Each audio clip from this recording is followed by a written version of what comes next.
So today on the podcast, we continue our story of Disney legend Mary Blair, the person that many believe was Walt's favorite artist.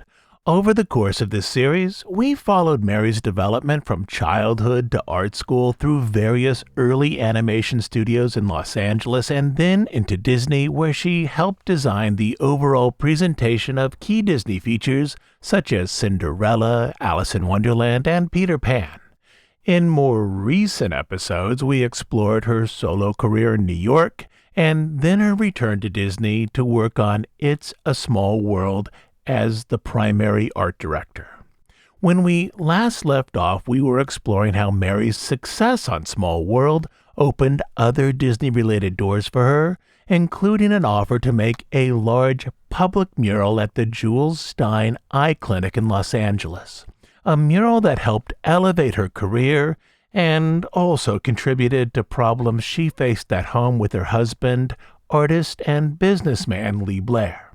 And today, we pick up right where we left off, with Mary working to finish that mural, a public piece of art that adapted her designs for Small World characters into a new setting.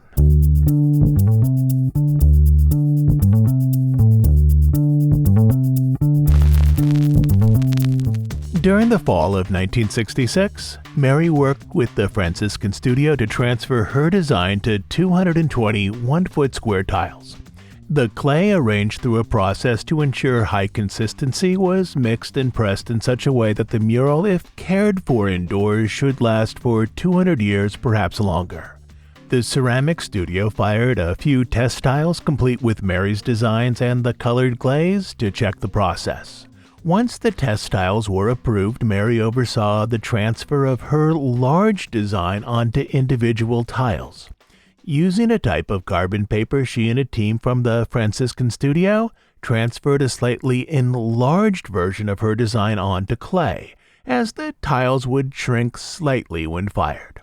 On the back of each tile was both a letter and a number, defining where the tile would fit in the finished grid. Over days, Mary's final design, square by square, was outlined onto the tiles. Next, those tiles were painted, though the raised glaze at this point was relatively dull and opaque. Only after the tiles were fired would the images become saturated with glossy color, transforming the image from something that looked like a rough outline achieved through raised surfaces to finished squares glistening with beauty. Finished squares, carefully stored, were then trucked over to the Eye Institute, where mosaic specialists installed the tiles, arranging them into a grid according to the letters and numbers painted on their backs. The finished presentation, 10 by 20 feet, absorbed design elements from Small World and Mary's children's books, now transformed into a sophisticated work of public art, something that easily rivaled murals completed by Mary and Lee's old teacher, Millard Sheets. For her work, Mary billed WED for the equivalent of 9 weeks at her old weekly rate of $500, or $4,500 in all, with Disney picking up any travel and lodging expenses. In this, Walt remained extremely generous, paying Mary for this one project what an average American made in an entire year. The formal dedication for the entire Eye Institute took place on November 3, 1966. Standing before representatives of the university and of Hollywood, Jules Stein said, "The history of the Institute begins with this dedication. I am confident it will be a proud history." Speakers then explained that the Institute would be home to 25 medical specialists, with room to treat 2,000 patients a month. Many of Stein's friends and clients attended the ceremony, including producers, directors, and actors, and then stayed to tour the facility. Actor Gregory Peck, best known for his Academy Award-winning performance in To Kill a Mockingbird, looked at Mary's mural with awe. In a soft voice, he mused, "And to think the only children to visit this room will see all this beauty through blurred vision." But the tiles, of course, had raised relief surfaces so that the children with limited sight could experience the artwork through touch. Mary herself was not there, nor was Walt, not for the dedication ceremony, nor for the various events that continued through the weekend. The reason for their absence was simple. During these same days, Walt was preparing for surgery to improve what he initially believed was pain caused by an old polo injury, a throbbing set of aches likely acquired through a particularly bad fall from a horse that he'd received some 3 decades earlier. In New York, problems inside Mary's house continued to shift. The collected reports of various friends present Lee as an individual with 3 distinct sides to his personality. People at work saw Lee as an artist clearly overwhelmed by the demands of the company.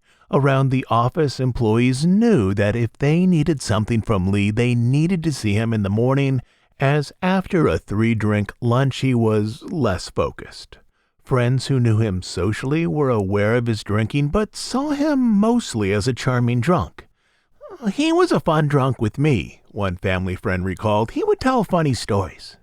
But the anger which in previous years had come out at home began to fade, with some of his drinking now done in private. In the winter time, one person recalled, when his sailboat was dry docked, he'd go to work on the boat, have a bottle up there, and come down drunk.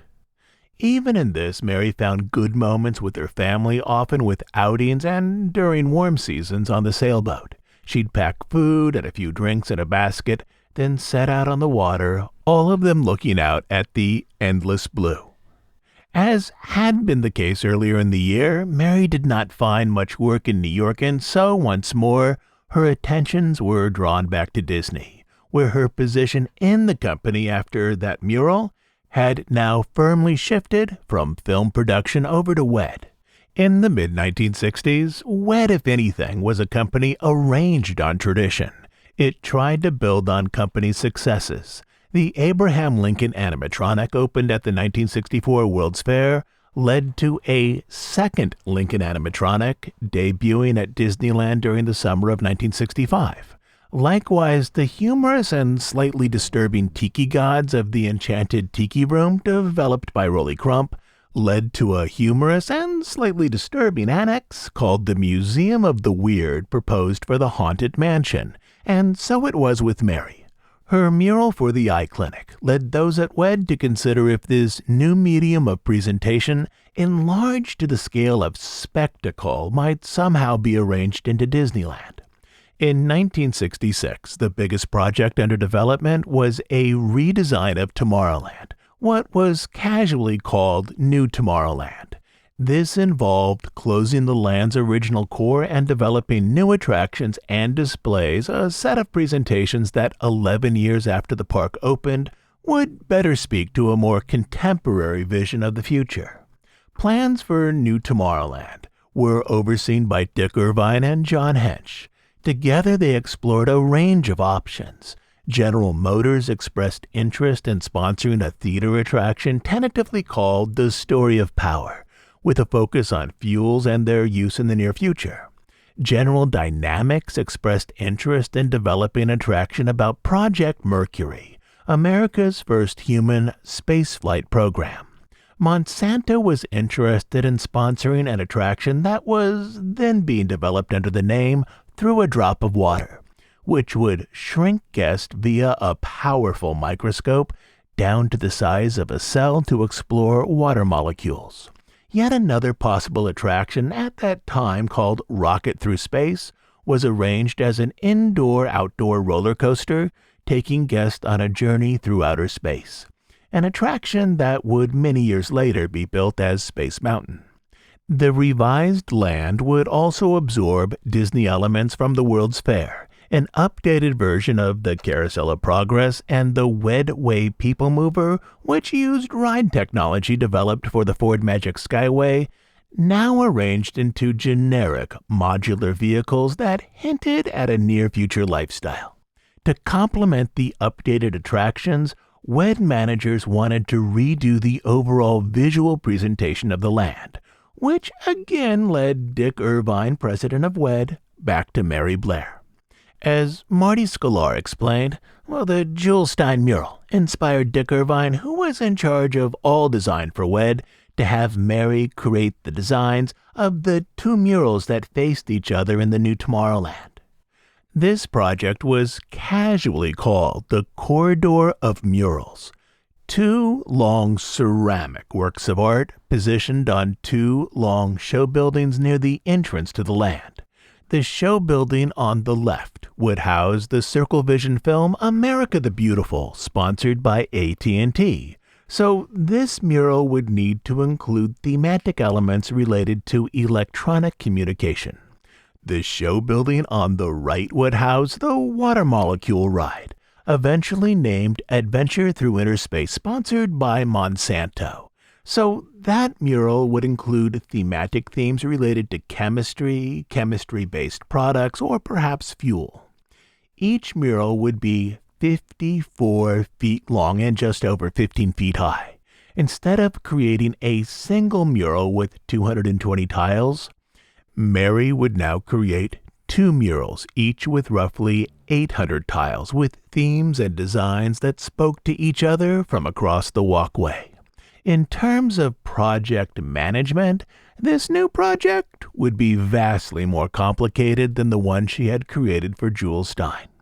In preparation for this assignment, Mary appears to have made a trip to St. Louis to talk with representatives from Monsanto. Disney artist and sculptor Blaine Gibson recalled, going to a chemical company with Mary, which we went to visit together to get some ideas. Gibson would have been focused on developing the attraction Adventure Through Inner Space, while Mary was focused on the decorative mural that would be displayed on the exterior wall of the show building. With guidance from Monsanto, she began drawing and then painting design concepts. For this project, she initially expanded the graphic language of the mural beyond the motifs she'd used at the eye clinic. In drafting out her designs, Mary tried to add elements for all the stakeholders. Some chemistry for Monsanto, she said, some whimsy for Walt, and color and texture for Interpace. One early vision of the Monsanto mural featured electrons rotating around a fuzzy nucleus. It was a display of colors and shapes, an abstract presentation of biology. An early design for the AT&T mural featured children with colorful heads, some blue, others pink and orange, all connected by playground equipment constructed from what looked like electronic wires. The children in this design were far more geographic, circle heads atop square bodies, than figures of children best associated with her work in Small World and elsewhere. After reviewing these concepts, Dick Irvine felt neither was quite right for what the project required. To him, these early proposals with their different colors, figures, and shapes felt like separate designs, not twin images that were in conversation with each other. These designs also left out the presentation of children that by now were central to Mary's work with Disney. The suggestion was that Mary adjust her designs closer to her work on Small World and for the Eye Institute. But before she could develop a new vision, she, along with many at the Disney Company, were faced with another tragedy, one that none of them saw coming. In recent months, many at the studio had noticed that Walt seemed older. Camera operators were now even using diffusion filters to minimize the appearance of his facial wrinkles. But no one understood the larger medical concerns that actually troubled him. Walt himself continued to believe that many symptoms, such as a stiff elbow and sore shoulder, were the result of an old polo injury, something that might be relieved through surgery. But in preparatory x-rays, doctors noticed something far more troubling inside his chest, a fairly large mass on his left lung. Though doctors wouldn't know if the mass was malignant until surgery, they assumed it likely was cancer, as Walt had been a daily smoker for over 45 years. The surgery took place on November 7th at St. Joseph's Hospital, which was located directly across the street from the studio. Many recovery rooms, including the one Walt would occupy, had a clear view of the Disney campus. After surgery, doctors explained to the family that they had found cancer, which had already spread beyond the lung. His prognosis was that he had between 6 months and 2 years to live. In the days that followed, Walt remained in the hospital to receive cobalt treatments, a relatively new procedure that sent radiation into a deep cavity tumor, such as in a lung. Ideally, cobalt treatments were designed to shrink tumors and reduce pain, but as the cancer had already metastasized, these treatments were mostly palliative, not curative. Despite this, Walt remained optimistic that he would somehow recover and return to WED and the studio as its leader. During these days, the studio continued to support the story that the reason for Walt's surgery was an old injury. 6 days after the operation on November 13th, the Anaheim Bulletin explained that Walt was reported to have undergone surgery at St. Joseph's Hospital in Burbank this week to correct a neck injury suffered in a polo match some 30 years ago. From his hospital bed, Walt reviewed scripts, discussed release schedules for various films, and looked over plans for the resort he wanted to build in Florida. Plans that now included a model city. By the middle of November, however, he was growing restless in his recovery bed and asked one of his secretaries to walk across the street and have him discharged from the hospital. It was Tommy Wilk, who had worked with Walt for the past 11 years, who walked across the street and assisted him back to the studio. Walt's first stop was the Coral Room, where he had lunch with a few key managers, including Joe Fowler, who oversaw construction at Disneyland, and Dick Irvine, who oversaw WED. Walt could tell that most were surprised by his appearance. He appeared gaunt and frail. "The doctors say I can't do any work," he explained, "that I can only come visit." Sensing that they needed a demonstration of his fitness, Walt added, "See, I can put up my arms." He then explained the truth of his situation, that doctors had removed part of his left lung. For a while, the group talked about maintenance issues at Disneyland, specifically a problem with the subs. Then they talked about progress on Pirates of the Caribbean, which was scheduled to open in a few months. Lastly, they focused on New Tomorrowland. Dick Irvine explained that they had some sketches of Mary Blair's murals in Tomorrowland. After lunch, Walt asked Irvine to drive him over to the WED complex in Glendale. "On the way over," Irvine added, "we were talking about Tomorrowland building finishes and Mary Blair's murals, and we were looking for new material that would be maintenance-free." To this, Walt responded, "Good, that's the way to go." In Glendale, Walt looked at designs for upcoming projects. He spent time with key artists such as Mark Davis. Mary was not there that day. She was in New York. Though Irvine never mentioned this in interviews, it seems likely that as they had discussed Mary's work at lunch and on the drive over, Walt likely saw very early concepts for the murals that would eventually line the entrance to New Tomorrowland. If this happened, it was likely the last time Walt ever saw new work from Mary. After visiting at WED for about an hour, Walt appeared tired. He turned to Irvine and said, "Well, maybe you better take me back." Irvine drove him back to the studio. At the entrance gate, one of the security guards looked in their car, surprised to see Walt. "I'm sorry you've been sick, Walt," the guard said. "I'm glad to see you back." Once they were inside, Walt turned to Irvine, his face thinner than it had been in years. "I don't want anyone to ask me how I feel," he said. Irvine understood. Walt didn't want to be continually reminded of his condition. News of Walt's actual diagnosis leaked out to the press, but even at this point, in various releases, the studio didn't mention the word cancer. They mentioned that a lesion had been found on his left lung. They also said that within 4 to 6 weeks, Mr. Disney should be back on a full schedule. There's no reason to predict any recurrence of the problem or curtailment of his future activities. For those who worked at Disney, these statements caused more confusion as to the severity or lack of severity of Walt's condition. In the days that followed, Walt spent time with his family, including a brief trip during Thanksgiving weekend to his second home in Palm Springs. While there, he was in such pain that he was flown back to Burbank and taken directly to St. Joseph's. On December 5th, he celebrated his 65th birthday in the hospital. From there, things mostly went downhill. 10 days later, he died as the result of cardiac arrest brought on by cancer.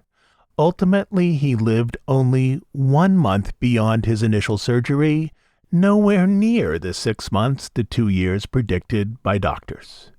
It is now unclear exactly what Mary knew about Walt's illness during the final days of his life. She likely heard the studio's initial story about the polo incident, also from friends that Walt's condition was more serious. When she learned of his passing, she became visibly upset.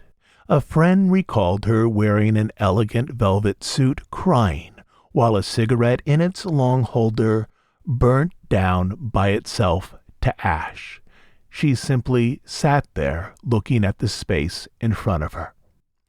At the time of his death, Walt kept multiple mementos of Mary in his office at the studio, including her original mural concept for the Eye Institute, an autographed copy of one of her children's books, and a photo that her son, Donovan, had sent him many years ago. His office for years had been the place where he kept his books, awards, a collection of miniature figurines, and little things given to him by his favorite artists and employees. Many of these mementos were arranged on shelves near his desk. Later, Mary would distill her experience with Walt as being one of the central positive influences on her life. Walt Disney was one of the most wonderful men in the world. He was a family man, and he was willing to go along with all my commuting expense. I would go out to Glendale about 7 or 8 times a year, do what work I had to do there, then take the rest of the work home. Walt had a great deal of courage in starting new projects and in encouraging talent. He knew talent when he found it. On the day of Walt's passing, the Disneyland flag in Town Square flew at half-staff. At the studio, management sent a memo that announced Walt's passing. Animator Bernie Mattison recalled, somebody walked down the hall. They were handing the memos out, and this said basically that the studio was going to be closed at 11:30 and everybody was to go home, and they would be opening the following morning. Some employees did go home, but others lingered, stunned by the news. Artist Joe Hale recalled, Walt's death was a shock to all of us. We had lost our father figure. It was like a death of a family member. In New York, Mary felt the sting of grief for many weeks. But out of this sense of loss eventually emerged a practical question. What would her career at Disney be like now that Walt, her big defender, was gone, the person who had let her work remotely for years? Over the Christmas holidays, Mary did little work for Disney, but in the new year, she returned to the murals for Tomorrowland. Most at Disney wanted to push forward with Walt's various plans primarily as a tribute to him. With these murals, Mary's artistic style and vision would now anchor 2 sections of the park: the back end of Fantasyland where Small World stood, and the entrance concourse for the updated Tomorrowland. These murals would also help Walt's vision live on at his park. In California, Mary found that most people were simply moving forward on projects initiated by their departed leader. At WED, the focus was on New Tomorrowland. At the studio, The Jungle Book. The one exception to this general plan was the Disney resort in Florida. Roy Disney put this project on hold as he worked through issues related to executive management and tried to ascertain if a massive resort on the East Coast was still feasible without Walt to personally sell it to sponsors and the public. In February, Mary reimagined her mural designs, stepping away from the more experimental material that defined her previous attempts. In multiple revised concepts, her new vision now centered on her classic presentation of international children, images that were very close to her designs for both Small World and the Eye Clinic. Children dancing, playing on swings, creating music with instruments, and being lifted by balloons. That is, these were the images that had also been loved by Walt. The identity of the sponsors was now a minor part of the overall presentation. The mural for Monsanto likely incorporated various forms of natural energy with images of the sun, wind, and moving water. The mural for AT&T included a handful of stylized satellites. To a casual observer, these satellites might appear as colorful orbs, filled with geometric patterns arranged high in the sky. As in her designs for both Small World and the Eye Institute, her work here included both a range of flowers and a crescent moon. These, along with the children and sun, were becoming motifs that defined her personal vision of childhood, a place where children lived by themselves without adults, without problems that existed in the adult world. By mid-March, Mary's designs had been approved by Disney, AT&T, and Monsanto. With this, the entrance to Tomorrowland would eventually present the art of Mary Blair. Massive walls rising up on both sides of guests. It would be an impressive display, something that rivaled the most elaborate murals accomplished by Millard Sheets. But in this, Mary still had much work to do to finish the twin installations, as these murals would be far more complex than the one she had made for Jules Stein. The plan right now is to be back next week with a new episode. I probably need to take a look at how many pressing news stories have piled up this past week. I can think of at least a couple that we should talk about soon before I figure out if we're going to continue with our story of Mary Blair next week or if we need to shift over to contemporary material for a bit. But either way, there should be some interesting things next week, as we're at another point in the story of Mary Blair where we're moving into material that really has never been explored much at all in print. Lastly, as you know, we're an ad-free, listener-supported podcast. We do just two things: deep dives on stories related to the history of the Disney studio and the parks, and news and analysis of current events as they relate to the Disney company. We are funded entirely by listener contributions, specifically by listeners who join us over on Bandcamp as monthly subscribers. On Bandcamp, you will find over 300 episodes not available on iTunes or anywhere else. But the best reason to join us there is to support the work we do here and to make sure that this podcast can continue to exist. You can support us by becoming a monthly subscriber at dhipodcast.bandcamp.com. I'll also leave a link over in the show notes. So until next time, this is Todd James Pierce.